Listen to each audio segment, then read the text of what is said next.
Faz a Conta começa em instantes.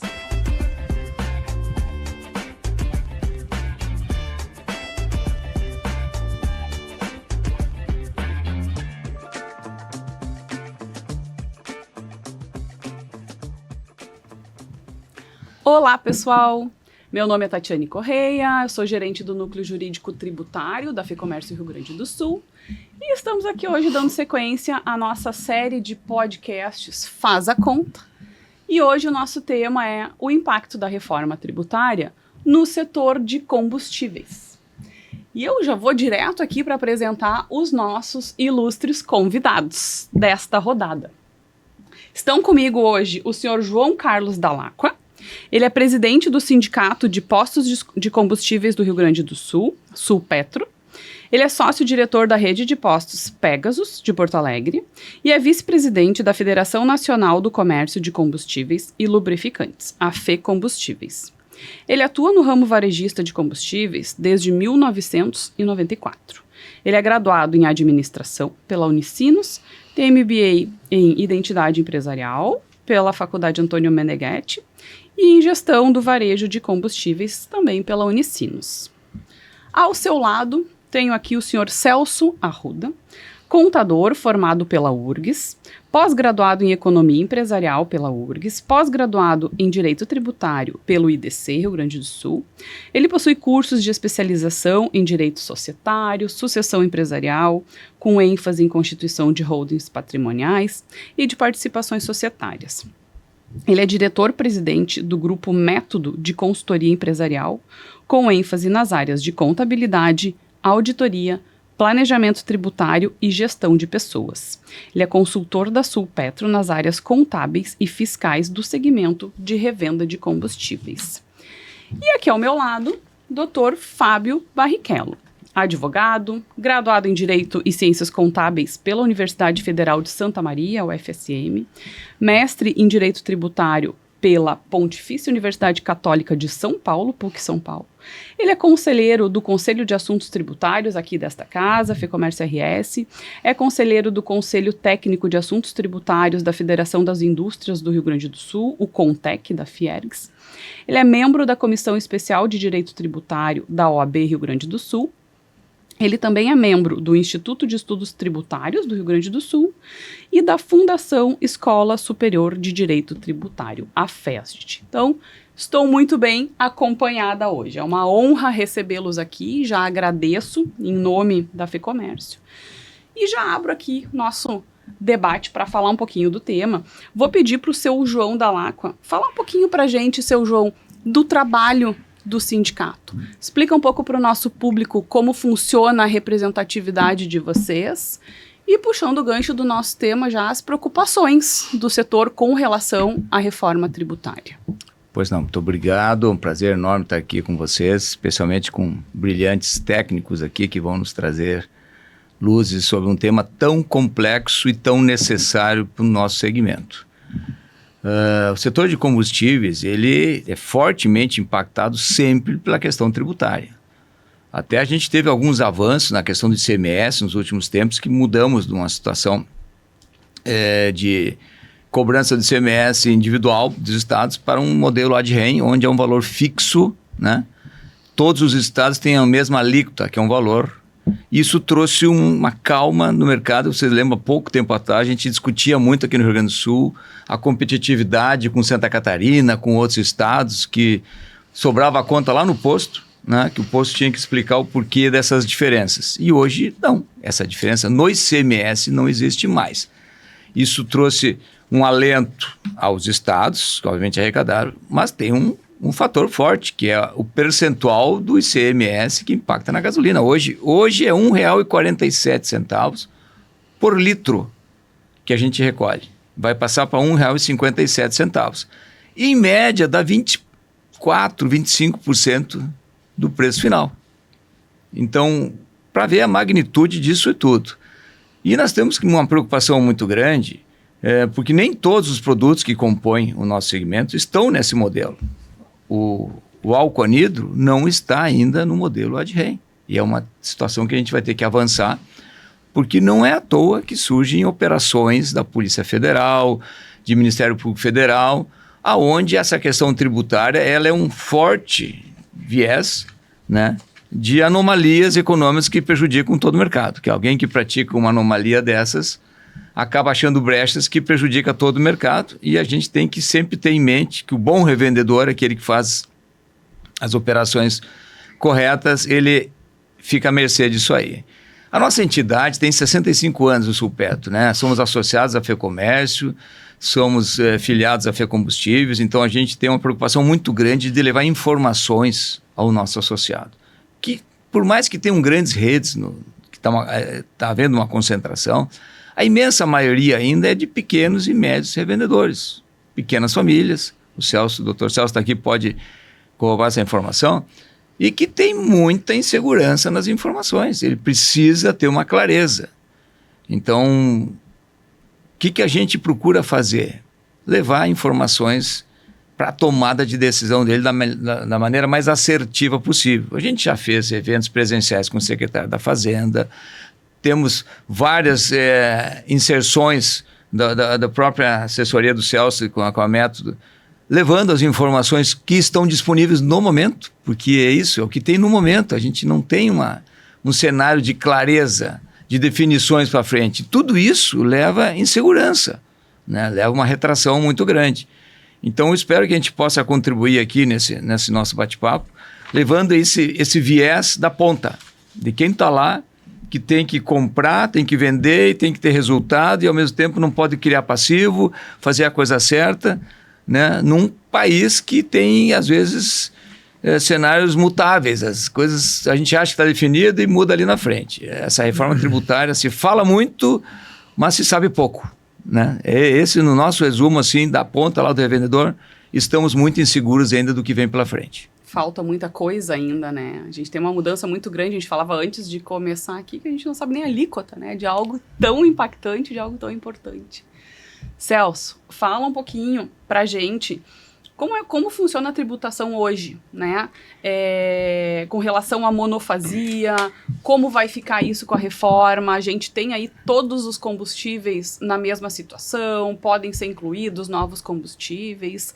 E já ampliando a pergunta para ti também, para os postos de combustíveis, como vai ficar essa adaptação após a entrada em vigor da reforma e na relação com seus fornecedores, né, na aquisição dos combustíveis? Bom, doutora Tati, obrigado pelo convite, é um prazer estar aqui. Na verdade, a revenda de combustíveis tem uma situação fiscal bem atípica. Ela convive hoje com figuras bem distintas. Ela trabalha com monofasia, com muita substituição tributária e com apuração de impostos sobre vendas determinadas. E sempre é bom lembrar que a reforma tributária, nós estamos tratando só do imposto sobre consumo. Não estão alterando o imposto de renda, nem contribuição social, nem a questão previdenciária. Então, no consumo, essa revolução que está vindo com a reforma tributária, até eu estava brincando agora antes com o doutor Fábio, quem sobreviver a 32 vai navegar em mares tranquilos. O problema é a transição de 26 até 32. A revenda de combustível hoje, então, o que acontece? Ela tem uma situação fiscal complexa e, indo ao encontro que o nosso presidente falou, grande parte dos postos de combustível, não só na revenda, 80% aproximadamente, pelo nosso Conselho de Contabilidade, são contabilidades terceirizadas.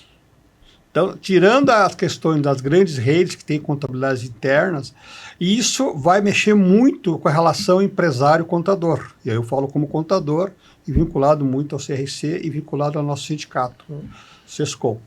Nós temos feito um trabalho muito intenso de ir ao encontro e ao interior para tentar despertar nos empresários e contadores essa visão que o presidente João Carlos acabou de falar. Que o empresário esteja cada vez mais integrado com o seu contador. Por quê? Porque essa reforma tributária que está vindo aí, até num dos debates que eu assisti do subsecretário da Fazenda, ele usou uma expressão bem engraçada, eu uso um pouco diferente. A reforma tributária é um tsunami, eu uso tsunami, ele usava assim um Big Bang. Tudo que nós sabemos de imposto sobre consumo vai mudar. Então, o que acontece? Nós hoje vivenciamos uma situação complexa, o posto de combustível hoje tem apurações distintas, e a reforma tributária vai mexer muito com isso, vai virar questão basicamente de débito e crédito. Há a questão ainda sendo discutida a questão da monofasia, o que vai atender, o que não vai atender, Vai acabar os regimes especiais em 32 do ICMS, só que o posto também é contribuinte de SSQN, porque ele tem receitas que ele tem para serviços, né? E também tem uma questão que vai afetar muito a revenda de combustível, que os grandes postos de combustível geralmente sempre tem a loja de conveniência, tem restaurantes, tem sublocações de espaço, que hoje não existe, sublocação não existe no incidente de SSQN, mas na CBS, na IBS, também vai ter contribuição. Toda a operação onerosa vai gerar CBS e IBS. Então, nós temos hoje vivenciando uma situação bem complexa na revenda, já é complexa. A prova está que, testemunho que eu tenho um orgulho muito grande de estar há 33 anos ao lado da revenda de combustíveis, né? Tive a honra de ser contratado na minha empresa em 92, estamos juntos até hoje lá, né? Convivendo junto, compartilhando. A gente viaja muito ao interior do estado com a presidência, em termos particulares. A gente vê a dificuldade, muitas vezes, eu falo agora da minha profissão contábil, do contador entender essa atipicidade que é a questão tributária na revenda de combustível. Então, tem contadores que não sabem fazer, fazem mal, a gente também tem uma área de auditoria, eventualmente o empresário paga imposto a mais ou a menos. Por quê? Porque às vezes o contador não está bem ao par dessa complexidade que é a tributária na revenda. Eu entendo, eu sou um pouco otimista, né? Que em 33 as coisas vão melhorar. Tá? Até lá, nós vamos ter uma transição muito grande e vai ser preciso muito que a gente faça esses encontros. Nós, lá no Conselho, temos feito encontro. O ano passado, esse ano, o CRC fez mais de 40 encontros no interior para discutir reforma tributária. O sindicato, o Supetro, tem levado pessoas a debater sobre isso. Por quê? Porque vai ser, eu brinco, o Ricardo, nosso secretário da Fazenda, fala em Big Bang, eu falo em tsunami. Tudo que nós conhecemos de imposto sobre consumo, a importância de falar sobre consumo, vai haver uma revolução total. Então é importante, hoje, perguntaste, né, a doutora Tati, sobre a questão como fica de hoje para amanhã. Eu entendo que para a revenda de combustíveis vai haver uma simplificação. Porque hoje, no mesmo posto, nós temos apuração. Temos impostos com monofasia, nós temos impostos com ST, nós temos impostos com apuração de ICMS direto, nós temos SSQN sobre serviço prestado, né, que ainda tem muito serviço prestado no posto.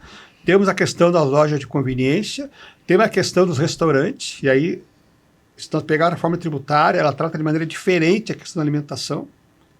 E nós estamos também falando uma coisa muito importante, que a reforma tributária, ela criou a CBS, IBS, e criou um imposto seletivo sobre alguns produtos, que vão atingir também a revenda. Então, para ver que vai ficar mais fácil? Vai. Mas até nós chegar a 2032, nós teremos um longo caminho. O que nós temos que fazer, né? Dialogando um pouco, a Tasha está terminando, é que nós temos que vivenciar cada vez mais esses momentos, né? Porque assim, porque a revenda já parte do setor, que é bem complexo, a questão tributária do posto de gasolina, ela é complexa, porque ela tem várias figuras na mesma operação.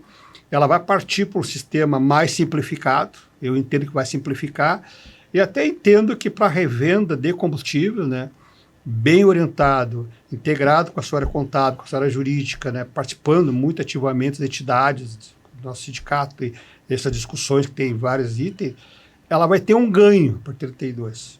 A gente fez alguns estudos lá no escritório, lá no nosso escritório, junto com a área jurídica do Supetro, e talvez tenha um ganho, uma redução de tributos em 33, com alguns creditamentos que hoje ela não tem direito.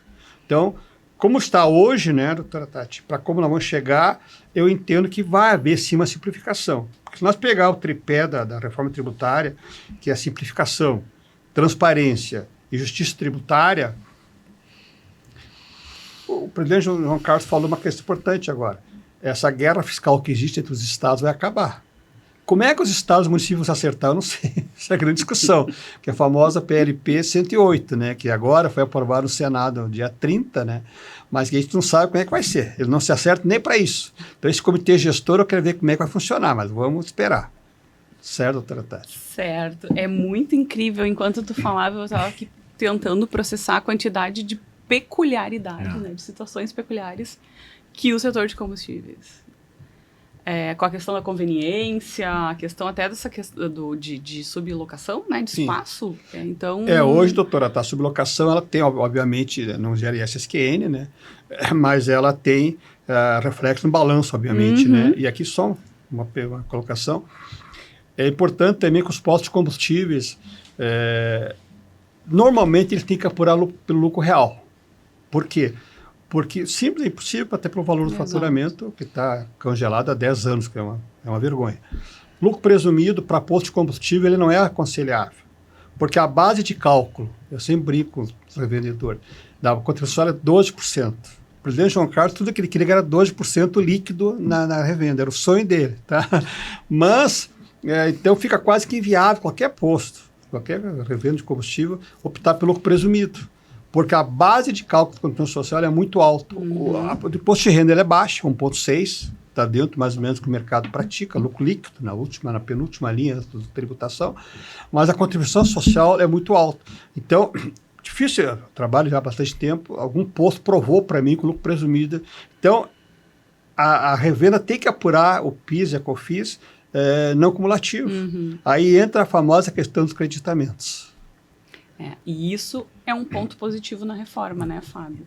Passando para ti, quero te ouvir um pouco, pegando esse gancho do Celso, sobre a questão do amplo creditamento na reforma, né, a principal premissa da reforma tributária, e como que vai ficar para os postos, com todas essas peculiaridades, a questão do split payment. O que tu consegue projetar para a gente? Dá uma pincelada nisso tudo para nós. Certo. Em primeiro lugar, eu gostaria de agradecer o convite, Tati, aqui da FEComércio. É uma satisfação poder participar desse bate-papo aqui com pessoas que conhecem como ninguém aqui o ramo de combustíveis.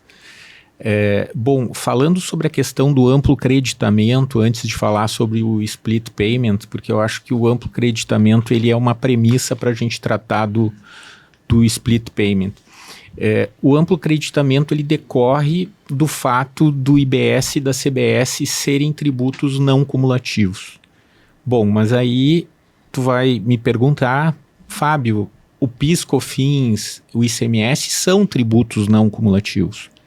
Só que o PIS e COFINS e o ICMS, a não cumulatividade, ela é bem mais restritiva do que do IBS e que da CBS.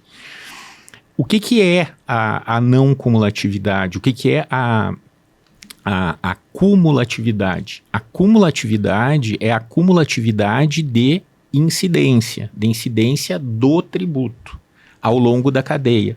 Então, a não cumulatividade, ela vem justamente para afastar esta incidência dos tributos ao longo da cadeia. E de que forma ela se operacionaliza? Ela se operacionaliza através do confronto entre débitos e créditos. No caso especificamente do IBS e da CBS, que débitos? O débito de operações onerosas com bens e serviços realizadas pelo contribuinte. E que débitos, e que créditos? Créditos também de operações onerosas com bens e com serviços, onde o contribuinte é o adquirente, com exceção do quê? Com exceção daquelas operações consideradas de uso e consumo pessoal, e especificamente no caso do combustível, daquelas aquisições de combustível que sejam sujeitos ao regime monofásico, que nem todos ainda vão ser, e destinadas à distribuição, comercialização ou revenda. Então, existe esse aspecto, essa exceção. Então, nesse contexto, a gente percebe que, ao contrário dos outros regimes não cumulativos, a gente tem aqui um regime, uma não cumulatividade bem mais ampla. Então, como que ela afetaria na prática o regime dos combustíveis? Eu acho que o Celso explanou aqui com toda a propriedade, com todo o conhecimento dele. A gente tem todas essas peculiaridades. A compra e venda do combustível, isso praticamente não vai se alterar, até porque vai ser o regime monofásico, vai ser cobrado na etapa inicial da cadeia, que vai ser o refino, vai ser o formulador, vai ser o importador.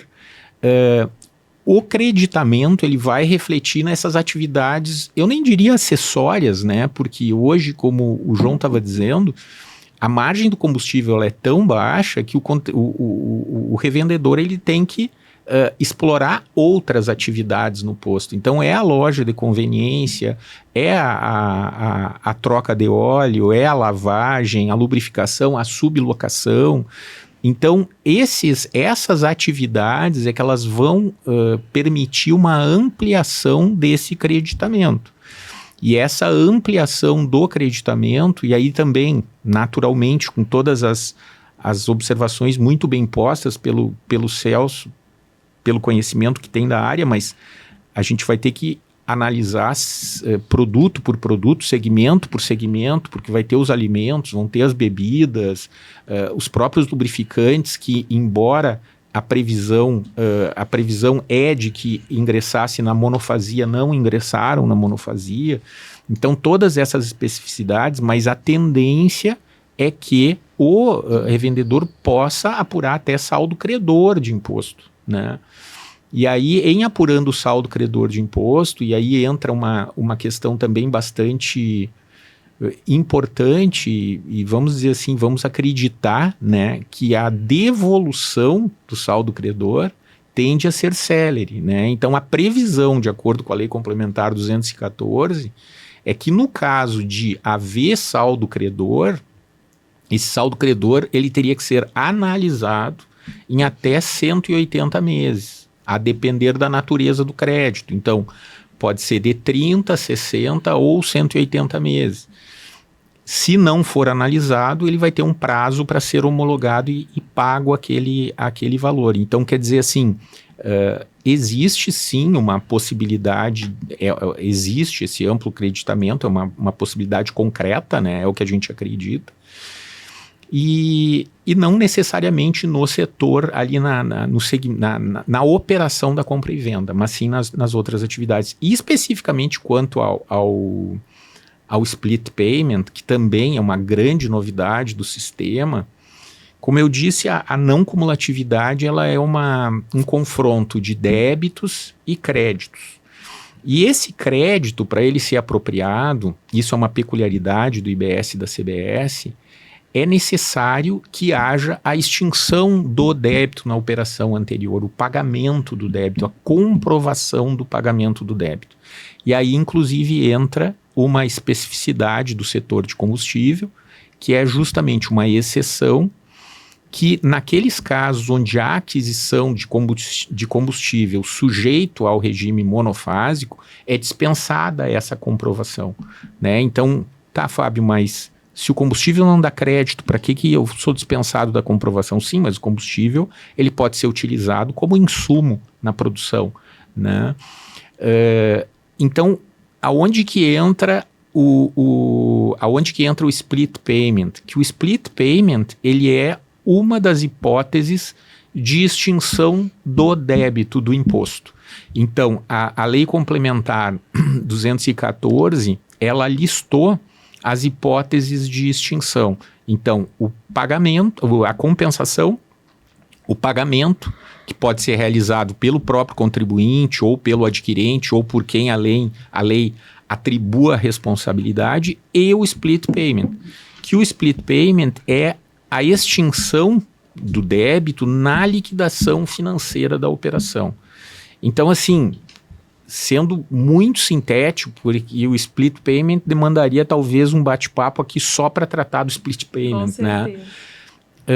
Mas analisando sob a ótica do revendedor, né, como o que está realizando o fato gerador do tributo. O IBS e a CBS, eles vão ser calculados por fora, né? Então, ele vai ser destacado na nota fiscal ao posto revendedor realizar a operação, vai haver o valor da mercadoria e o valor do imposto. Então, a instituição financeira, ao receber o recurso, o que ela vai fazer? Ela vai segregar os valores, segregar o valor da mercadoria e segregar o valor do imposto.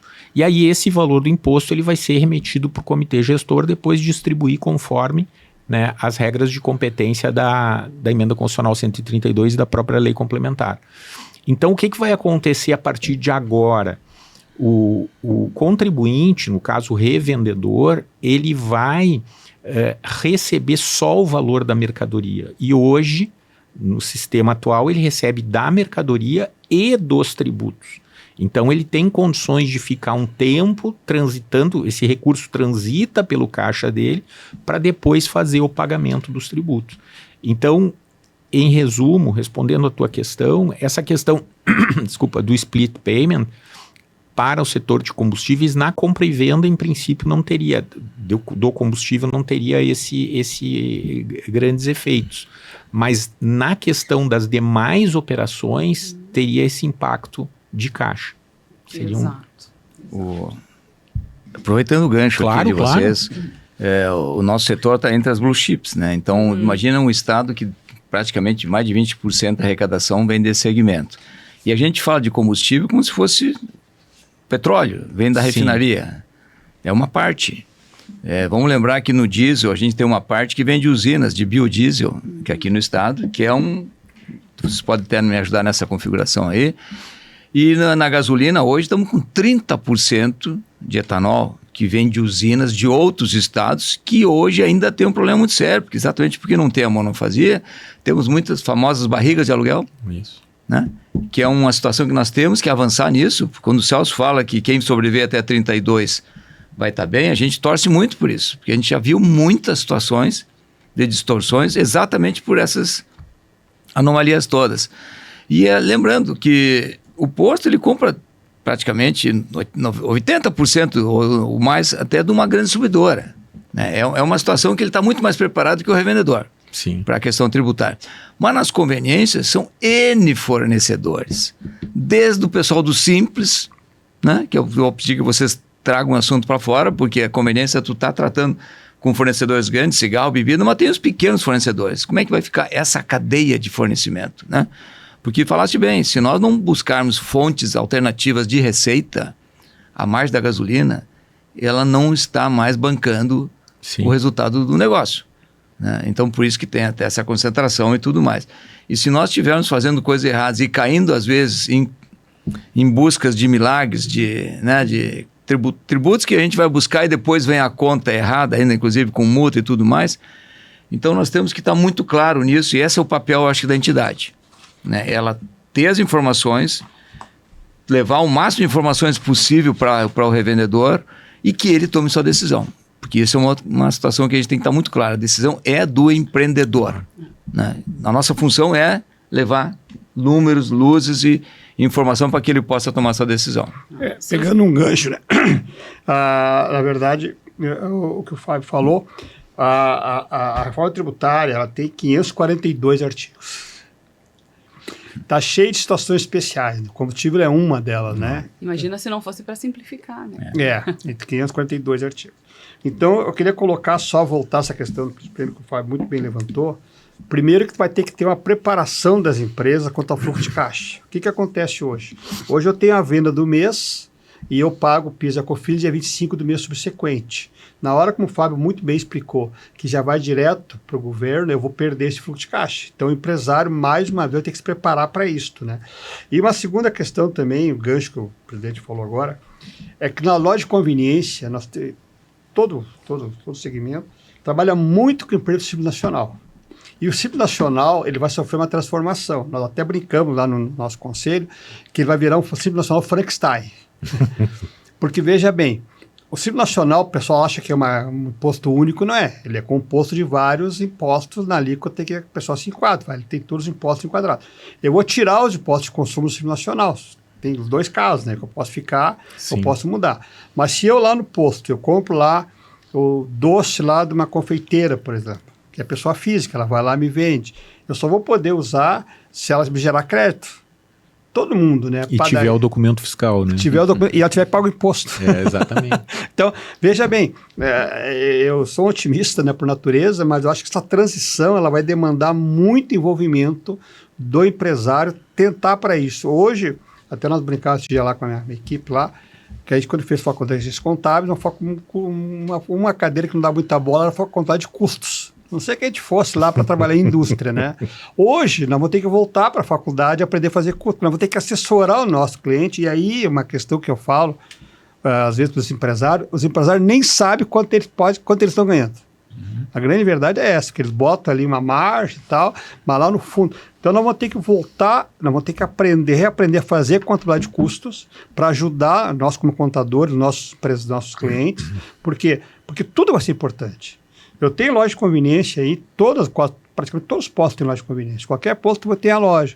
Aí eu vou lá e compro o pastel da vizinha que me serve. Eu vou ter que vender, vai haver incidência. Por exemplo, teve uma mudança muito grande recentemente, a questão da água mineral, que não era tributado ICMS, né, Fábio? Depois voltou a ser. Isso causou impacto nos postos de gasolina que não se deram conta. Segunda questão, quando o governador do estado lá atrás, acho que 2014 ou 2015, ele diferiu, ele baixou a alíquota ICMS externo para interno 12%, ele jogou a tributação para frente.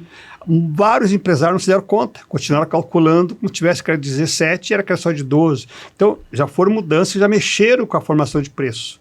Tanto a questão da redução do ICMS do fabricante interno, né, como também a questão essa da tributação, que, como o Fábio falou anteriormente, muda toda hora, né, muito complexo. Então, assim, eu me preocupo, assim, com a revenda e, felizmente, nós estamos numa fase, assim, bem de discussão, porque a loja de conveniência, o restaurante, por exemplo, o posto que tem restaurante, nós temos lá, né, Tati, a alimentação tem uma alíquota diferenciada, reduzida. Exatamente. Então, como é que faz isso, né?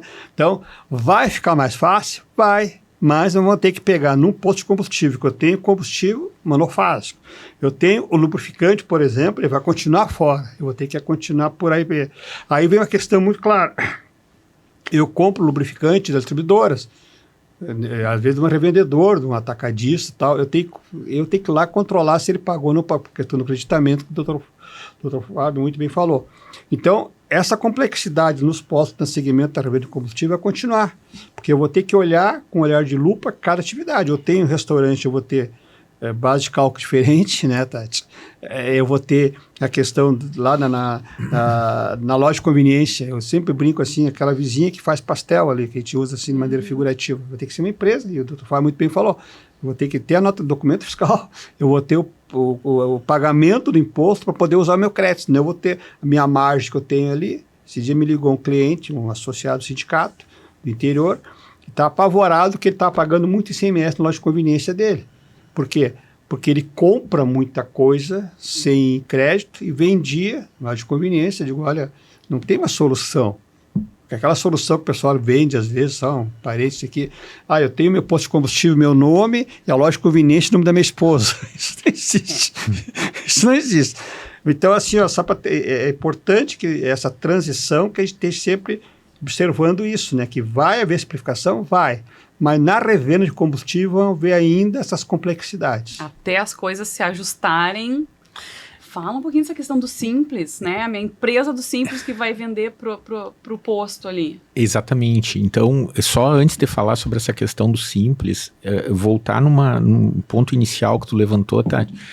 Tudo isso que o Celso está muito bem apontando e o João também apontou, mas a variedade de produtos e de operações, isso demanda uma análise pormenorizada dos fornecedores, para saber qual o impacto que isso vai ter no preço do produto. As alterações de contrato. Né? Exatamente. Então todas essas operações, e até, por exemplo, né, alguns revendedores estão sujeitos a contratos com royalties, então também isso vai ter que ser alterado, né? Então, a gente não tem noção da magnitude das transformações, né? Então, por isso que é muito importante olhar fazer esse trabalho de casa, item a item, fornecedor por fornecedor, porque isso vai ser muito relevante. E a questão do Simples, que é o que a Tati falou, já foi colocado aqui, o Simples, por ser um regime especial beneficiado, né, ele vai continuar existindo na reforma tributária, mas existe a opção de ingressar para o regime geral, né? E talvez tenha que ser esse o caminho, sob pena da empresa do Simples ela ficar marginalizada, ser banida do sistema. Por quê? Justamente pelo que a gente estava colocando aqui, que é a questão dos créditos, né? Hoje o sistema ele vai mitigar o impacto tributário do IBS e da CBS através dos créditos que ele vai poder tomar. Então, no momento em que eu não tiver condições de adquirir um produto ou um serviço porque não tem nota fiscal, porque não gera crédito, a tendência do empresário, a tendência do contribuinte vai ser procurar um outro fornecedor, né? Então, essas empresas elas vão ter que também vão ter que ficar atentas o que elas vão fazer a respeito. Elas vão ter que ter isso aí, fazer isso na ponta do lápis. A empresa do Simples vai ter que colocar na ponta do lápis, a pena de perder concorrência, né? Se ela quiser continuar no Simples, ela não vai mais repassar, né, o crédito e aquele comprador talvez não queira comprar dela, né? Perfeito. Ou ela estuda ir para o regime híbrido. Ok, quero continuar, não quero sair completamente do Simples, quero ficar no híbrido, né, e conseguir ainda.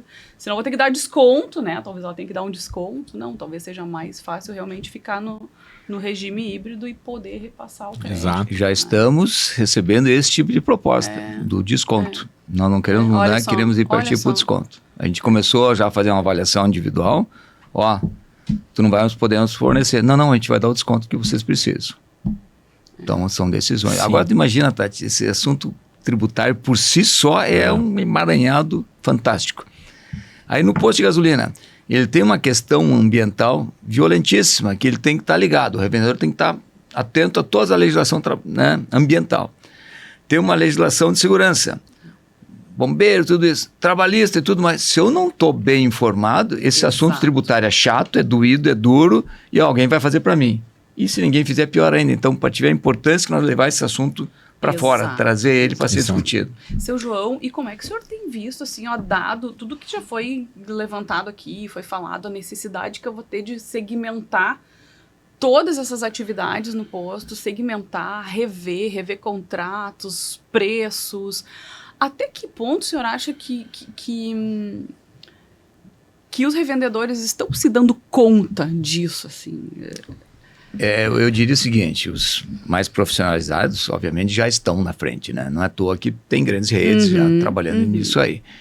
Os pequenos ainda estão esperando ver o que vai acontecer, entendeu? Até depende, eu vou ligar para o contador, ver o que ele vai fazer. O contador que vai me dar o caminho. E aí eu preciso que o contador esteja atento, né? E isso é uma das principais orientações que a gente trabalha aqui, né? Só pegando um gancho, né, Tati? O João Carlos falou uma coisa importante, que nós discutimos muito na nível da nossa categoria. Todas as reformas tributárias que houveram sempre foi vigorada no ano seguinte, né? Sempre tinha uma lei para vigorar no ano seguinte, o contador, isso aí, e tal. A reforma tributária é muito complexa. Então, o contador não vai conseguir resolver sozinho. Agora eu vou vender a minha categoria. Porque eu vou ter que, falei antes, eu vou ter que entrar junto com o meu empresário, meu cliente, para ajudá-lo a calcular o custo e a margem dele. Porque tu colocaste muito bem, Tati. Essa tipicidade, são várias coisas, eu tenho que ter um planejamento, falaste de segmentar. É importante isso, que cada posto tem a sua realidade, cada empresa tem a sua realidade. Mas assim, a atividade do posto, e o presidente falou muito claro, ela é muito complexa, ela envolve uma série de coisas. Então, como é que fica isso, né? Então, essa, digamos assim, a tipicidade da categoria, do segmento, é um pouco diferente do comércio normal, né? Além de todas as questões que o presidente falou aqui, tem a questão, são várias figuras fiscais que vão continuar. Vai simplificar? Vai, mas vários vão continuar. Então, esse casamento, né, contabilidade empresária, ela é vital, junto com o jurídico, discutir a exaustão. Por exemplo, nós estamos em outubro, né, mês do meu aniversário. E em janeiro de 2026 entram, né, doutor Fábio? Entram algumas obrigações, a questão da opção ou não, se eu tiver com as obrigações acessórias totalmente em dia. Nós perguntamos, teve evento no CRC, veio o secretário-geral da Receita Federal, palestrar, nós perguntamos para ele, o que é obrigações acessórias em dia? Tem que estar tudo 100%. Se não tiver, eu tenho que recolher 1%. Já começar a recolher 1%. Isso não está regulamentado. A gente não tem, como tu falaste muito bem lá atrás, né, Tati? Não tem nem alíquota ainda. Então, nós estamos em outubro, faltam 90 dias. Em janeiro já começa a vigorar essa questão do recolhimento de 1%. Eu só fico liberado e a ser opcional se eu tiver com a minha obrigação só totalmente em dia. Mas se eu tiver uma nota fiscal, e isso é importante. A segunda questão, eu gostei muito do otimismo do Fábio quando ele fala em devolução dos créditos. Nós, contadores, quando a gente quer entrar na Receita Federal, ele pendura o ECAC. Imposto de renda pessoa física. Eu tenho por norma lá, dia 30 eu fujo. Minha equipe nós fugimos. Porque o cara que aparece dia 30 fazer imposto de renda está enrolado. Então esse cara a gente não quer. E daí tranca o sistema da Receita. Daí eu quero ver, Fábio. Tá junto com o teu otimismo que a devolução vai ser feita rapidamente, esse creditamento. Eu quero usufruir do teu otimismo, porque na verdade o sistema tributário ele é muito injusto porque ele é muito bom para cobrar. Hoje, por exemplo, tu não tem mais um atendimento para o pessoal da Receita Federal, nenhum órgão, tudo é digital. Aí tu entra ali para cadastrar, o ECAC está fora do ar, sistema de atendimento ao contribuinte. Então, esperamos que a Receita diz que está tudo certo, ela jura de pé junto que ela está pronta, né? Daí eu ouvi nosso amigo lá do Ricardo, que o Estado e os municípios não estão prontos. Tem prefeitos que não falaram na reforma tributária até agora, não estão preocupados, porque o ICMS, né, Fábio, Tati? Agora o imposto ele vai gerar no destino, não mais na origem. Exato. Então, veja bem, se eu tenho um município que eu tenho muita fábrica e minha população pequena, eu vou perder tributação. Os prefeitos não estão preocupados com isso. E eles têm que adaptar o sistema para o ambiente nacional também. O ambiente nacional. Então, assim, nós tínhamos uma briga ali, né, Tati? A questão do comitê gestor do IBS, que era uma briga. Agora parece que acertaram. Aí eram cadeiras, né? São as cadeiras dos estados, federal dos municípios. Estava uma briga na associação, tinham 27 cadeiras, quem ia ficar com 14, quem ficava com 13. As associações do município, são 2 no Brasil. Parece que agora se acertaram. Então eu quero ver como é que vai funcionar essa questão do creditamento e Fábio, eu vou ser otimista que nem tu, Fábio. Que nós tenhamos a revolução. Ficou gravado, né? Tá gravado. Eu tô acreditando que está na lei, né? A gente realmente tá brincando com o Fábio. Não, eu sei, eu entendo. Mas é que a gente vive essa, vamos dizer assim, essa dificuldade de acreditar nisso, né? Porque a gente hoje não são raros os casos que a gente tem que impetrar mandado de segurança para que sejam analisados pedidos de restituição, pedidos de ressarcimento. Então, quando sinalizaram com a celeridade dos créditos, a gente está acreditando. Da mesma forma que tem o split payment, que é um sistema altamente moderno para fins de pagamento, que isso vai para os cofres da administração, a gente acha que um dos pilares da reforma é também agilidade na devolução dos créditos. Né? Então, eu quero acreditar nisso. Pessoal, tu lembra da palestra que o secretário falou para nós que já vai ter que ter a reforma da reforma? Quando alguém fala isso, quem está no outro lado do balcão diz, eu vou parar, eu vou esperar esse negócio estar mais avançado para nem poder... E é ruim, né? Muito ruim. Engraçado, né, colega? É que a reforma está prevista para 50 anos, né? Por mais que hoje as pessoas durem... Eu não vou estar 50 anos aqui, né? E ela vai até 50 anos, né? Por causa da adequação do IPI, etc. Coisa. Então, como o João Carlos falou, né? A gente entra assim, fica meio tonto, né? Agora, uma questão do split payment que o Fábio está falando é importante, eu entendo, tem um lado bom, que vai acabar a sonegação. E eu sempre ouvi uma frase do presidente, há tempo atrás, tu não consegue competir com bandido. Tu não tem como competir com o cara que bota mais álcool na gasolina, o cara que sonega, tu não consegue competir. Tu não tem, na hora que vai o imposto recolhido, aquele cara que gera imposto não recolhe, vai haver uma certa justiça social. Eu acho que aí vai ser interessante. Vai ter um momento de adaptação, sim, mas na hora que o dinheiro do imposto não vai estar mais no meu caixa, eu tenho que preparar para isso. O dinheiro não é meu, só que aquele sonegador, a gente sabe de empresas que cresceram com o quê? Financiando imposto. Porque o financiamento de imposto ele é barato. Ele é barato. Tem lá os 20% de multa, né, espontânea, mais a Selic. Tu não consegue um dinheiro com este custo no banco. Não consegue. Né? Então, tem gente que cresce sonegando e não pagando impostos. Então, isso vai acabar. Então, eu acho aí um lado bom. E é extremamente... Né? É isso que o Celso tocou. É extremamente importante ter esse horizonte de que as coisas vão se ajustando para o lado do bem. Exato. Que a gente vai fechando as variáveis que permitem, né, a competição desigual. Então, porque o nosso setor tem isso, vocês têm deve estar atento ao que está acontecendo, importações com tributações diferenciadas e troca de nota e tudo isso. Fora questões mecânicas, né? Que aí a Secretaria da Fazenda, a gente chama muito eles, a gente chama os órgãos, a gente discute muito com eles, fala assim, olha, dá uma olhada nisso, que vocês têm essa capacidade de... E aí às vezes tem até dificuldade, assim, mas não temos gente, não temos estrutura, porque tem coisas que não é 1 mais 1, a matemática não fecha ali, né? Se eu compro 10, como é que eu vou vender só 7? Cadê os outros 6 estão no estoque? Não, por quê? Porque aí o cara faz o movimento da famosa bomba baixa. Isso é fácil de pegar, se a gente está interessado. Então, quanto mais tecnologia a gente colocar, mais clareza, mais simplicidade, eu acho que o consumidor ganha. A gente tem que levar para o consumidor, e eu trabalho muito com a mídia nesse sentido ali, a nível de sindicato, cuidado com a história do que o bom é o barato, aquela coisa toda. O bom é o justo, né? Então, estou esperançoso que a gente vai passar um período aí de turbulências, né, que aí, infelizmente, alguns não vão conseguir sobreviver, se o cara não se atualizar, não buscar as informações corretas, ele vai ficar pelo caminho. Mas aqueles que se organizarem, buscarem assessorias, buscarem conselhos, buscarem um caminho, eles certamente na frente vão ter melhores condições de competição. Exatamente. A gente não está acostumado ainda com isso, né? A gente desconfia muito do sistema, né? A gente, infelizmente, né, é o que acontece. Então, o cenário atual nos leva... Exatamente. Então, tudo isso eu acho que foi criado, foi concebido com o propósito de ter agilidade, de ter transparência, de premiar aquele que quer trabalhar corretamente, né? Então, talvez, né, quando nos 50 anos ali que tu falou, né, Celso, talvez a gente não esteja mais aqui, com certeza não vamos estar mais aqui para ver, né, essa mudança de chave, né? Mas eu acho que o sistema também propõe isso, essa mudança propõe isso, né? Fábio, eu não sei se tu tens essa informação, mas recentemente, como o Celso falou, foi aprovado o 108 no Senado. Agora ele foi para a Câmara para fazer os últimos ajustes. A gente sabe que não podem ter novas mudanças na Câmara, né? Sim. Mas tem alguma mudança significativa pro setor de combustíveis que vá permanecer na Câmara? Sim, ou não? sim, tem, Tati, que é a questão da inclusão das correntes de gasolina e correntes de óleo diesel no regime monofásico, e também a questão do gás. Que atualmente não... Isso, exatamente. Na redação atual da Lei Complementar 214 não consta, certo?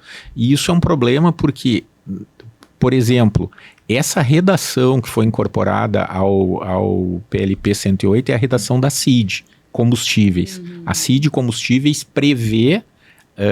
a redação é igual à do PLP 108, inclusive a lei da CID foi onde ela conceituou as correntes.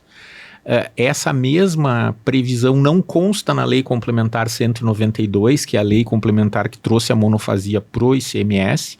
Então, quer dizer, ela está de alguma forma suprindo uma lacuna que tinha no ICMS, está trazendo para o PLP 108. Outra mudança do PLP 108 foi a questão do gás. Eles, vamos dizer assim, deixaram a critério do legislador aplicar o monofásico, não necessariamente que vai para o monofásico. Então isso também foi uma mudança. E essa questão das correntes, qual a importância que eu vejo nisso, tá? Por exemplo, a nafta ela é uma corrente de combustível, uma corrente de gasolina ou óleo diesel, uma corrente de gasolina. Então, a corrente ela é utilizada, no caso a nafta, para a formulação da gasolina, certo? Então... Desculpa a pergunta, mas quando tu fala em corrente, é um derivado. Isso, é um hidrocarboneto líquido, né? Ou ele é líquido ou é gás, né? Que ele é utilizado na formulação da gasolina. Certo. O que é a formulação da gasolina? João, por favor, né? Tu que é o doutor aí, né? Eu tô tentando aqui. Mas a formulação da gasolina, a gasolina sai da refinaria, ela sai com uma... Vamos dizer assim, a gasolina ou o óleo diesel com uma determinada octanagem. E aí, para ela atingir a octanagem própria exigida pela ANP, é preciso que haja essa formulação, ou seja, a mistura mecânica do combustível para sair a gasolina pronta de acordo com a legislação da ANP. Então, isso ela é através da nafta ou através de outros hidrocarbonetos. Então, no momento em que se inclui na monofasia esse produto, a gente, vamos dizer assim, fica protegido para que não haja essas alterações ou esses problemas que o mercado, essas patologias do mercado, porque a gasolina batizada é gasolina, né, vendida, é a nafta vendida como se fosse gasolina. Né? A própria lei da CID, ela determina se a gasolina, se a nafta for utilizada que não para os combustíveis, tem que ter a marcação do combustível, que é justamente para dizer o que vai para a formulação e o que não vai para a formulação, já para evitar esse tipo de coisa. Então, o PLP trouxe isso, eu acho que foi muito positivo na linha disso que o João falou, de combater essas fraudes, de combater essa concorrência desleal. Né? Então acho que foi muito positivo. Perfeito. É só para complementar que eu acho que às vezes o consumidor também não tem nem só o consumidor, às vezes os órgãos, às vezes a imprensa, como é que funciona? O Dr. Fábio falou bem, a gasolina sai, a gasolina A da refinaria, dentro da especificação da ANP, e ela vai para um tanque de uma distribuidora. Lá eles adicionam o biocombustível, no caso, que é o álcool anidro, né, que vai misturado. 30%. Então, lá nos tanquezão grandão da distribuidora é feita essa mistura, dali vai para o caminhão e supostamente é para estar tranquilo. O biodiesel já não é assim. O biodiesel não se mistura. O biodiesel, a refinaria ou a importação, né, ela tem o diesel A, que é o diesel puro, ele vai para a distribuidora e ela deixa um tanque segregado de biodiesel. Segregado. Na hora que o caminhão vai carregar, que ela faz a mistura. Para ver como é complexo esses assuntos. A gente acha que tudo é de um modelo só, não é um modelo só. Não é à toa esse problema do metanol que ocorreu aí. Não é à toa que uma refinaria que nem Manguinhos, lá no Rio de Janeiro, está na pauta das páginas policiais, tudo isso, porque é um jogo tributário muito forte. Entendeu? E nós conseguimos avançar nisso, a gente vai certamente trazer melhorias, mas é um sistema que não é fácil de ser combatido. Ele precisa de muita resiliência, muita ação dos órgãos, precisa de ação conjunta, né? Porque a tendência é que as coisas comecem e depois elas vão amenizando. Então, o nosso setor ele tem uma dificuldade muito grande que não deixa muito rastro. Vendeu, vai rápido. E uma coisa que é importante destacar aqui, não sei se eu vou falar uma bobagem aqui, me corrijam por favor, João e Celso, mas a nafta, ela não é comercializada pelo posto de combustível, pelo revendedor. Ela então assim, por isso que diretamente a atividade do revendedor, ela não vai ser afetada com essa mudança. Mas o que está por trás disso, que é isso que a gente viu, que são essas potenciais fraudes e concorrência desleal, isso sim vai vir em benefício do posto. Porque às vezes a gente vê aqueles postos que conseguem praticar preços exorbitantes justamente porque tem problema na gasolina. Né? E uma outra questão que a própria reforma trouxe é a questão da responsabilidade nesses casos. Né, a responsabilidade pelo pagamento do tributo. Mas, enfim, era isso em relação a essa modificação do PLP 108. Temos uma grande aula aqui, né? Pessoal, nosso tempo aqui já está no limite, né? Acho que foi muito bem abordado aqui os principais temas, né? A gente sabe que não acaba por aqui, a gente está fazendo uma grande reforma com a família toda dentro de casa, né? Alguns não vão aguentar, vão sair correndo, né? Os que ficarem vão ficar firmes até o final. Então eu vou pedir uma rodada final aqui de despedida e de considerações finais, seu João. Não, só quero agradecer, porque são momentos que nem esse, oportunidades como essa, que a gente vai avançando. Né? Não tem a pretensão de ter a fórmula mágica, de ter tudo pronto, mas são pontos que a gente vai discutindo e vai pelo menos questionando que quem está lá na ponta, o empresário, tem que ter essa noção de que tem mudanças, que ele tem que se preparar, que ele tem que estar bem assessorado, ele tem que estar bem atualizado e não deixar a responsabilidade para terceiros, porque quando a gente faz um erro no nosso negócio, tu diz, mas eu não sabia, aí o cara diz, pior para ti, tu devia saber. Então, que ele se informe, e as entidades estão aqui para isso, que nem o Sulpetro, o FEComércio, está aqui tudo para buscar esclarecimentos. Então, é um assunto que não se esgota, mas ele vai avançando. E a gente esperar para a última hora, para imposto de renda, né, sócio, é ruim. Então, vamos procurar fazer a nossa parte. O Sulpetro tem esse objetivo de levar informações. Rede social funciona muito isso, está lá para receber as demandas, porque também a gente precisa ser demandado em muitas coisas, né? E saber que a vida segue e que alguns que ficarem pelo caminho não vão ter chance depois de culpar terceiros. O negócio, cada um tem que ser responsável pelo seu negócio. Essa assessoria nunca foi tão importante, né? O caminhar junto ali do jurídico, do fiscal, do contábil, né? Celso, com a palavra, Tati, por favor. Em primeiro lugar, agradecer pelo convite, uma aula que eu tive com vocês aqui, porque eu acho que quando duas pessoas trocam informações, pessoas qualificadas que nem vocês três, eu ganhei muito aqui hoje, né?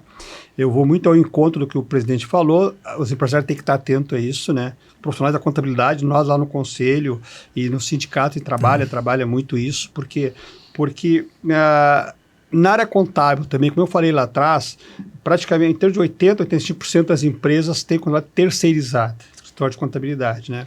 Então é importante que haja essa integração, contador, empresário, porque a reforma que virá, e ela está aqui batendo na porta, começa em janeiro já, né? Começa uma série de coisas. A gente não falou aqui do CNPJ alfanumérico, que as empresas de software estão apavoradas com isso, que vai mudar tudo com a questão conceitual, questão de emissão nota fiscal. Então eu agradeço o convite e só fazer uma pequena na linha que o João falou, da questão da organização, né? Quem sobreviver, sobreviverá. Eu brinco muito com a minha profissão, né? Eu digo assim, eu passei por 3 momentos, né? Lá em 78, com a correção monetária de balanço. Daí eu brinco que lá 1/3 dos guarda-livros morreram. O segundo terço morreu quando veio a adesão à IFRS, em 2010, que o Brasil aderiu às normas contábeis internacionais. E o terço que sobreviveu vai morrer agora. Então, os contadores também, eu falo agora da minha categoria, né? Minha filha é muito atuante no conselho, vice-presidente e tal, Patrícia Arruda.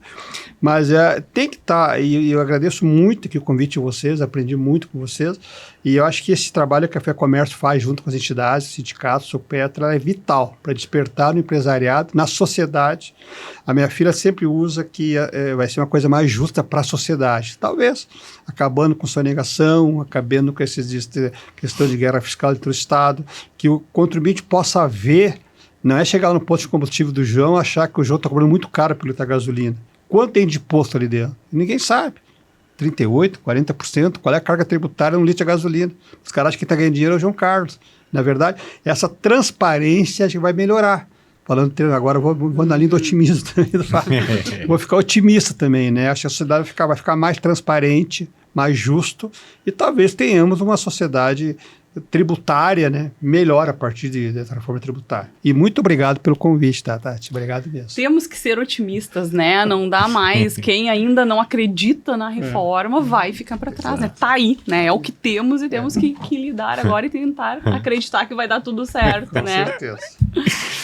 Tati, eu queria reiterar o meu agradecimento. Olha, foi uma satisfação aqui poder participar desse bate-papo com pessoas assim tão qualificadas como o João e o Celso anteciparam, né?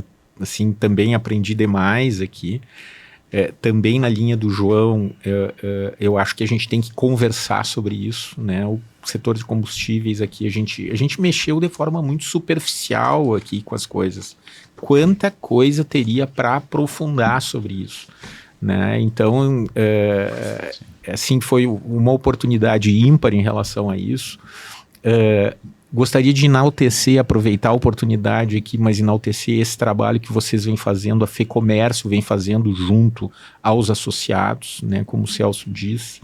Isso é muito importante, né, o trabalho que o sindicato vem fazendo, que o João vem fazendo, a pessoa do João vem fazendo, isso aí é muito importante. Então, assim, esse alerta, olha, quem tiver com dúvida, procure a FEComércio, procure o sindicato, porque são eles que vão dar as luzes necessárias nesse momento de grande desafio e o que está por vir, né, João, Celso, enfim,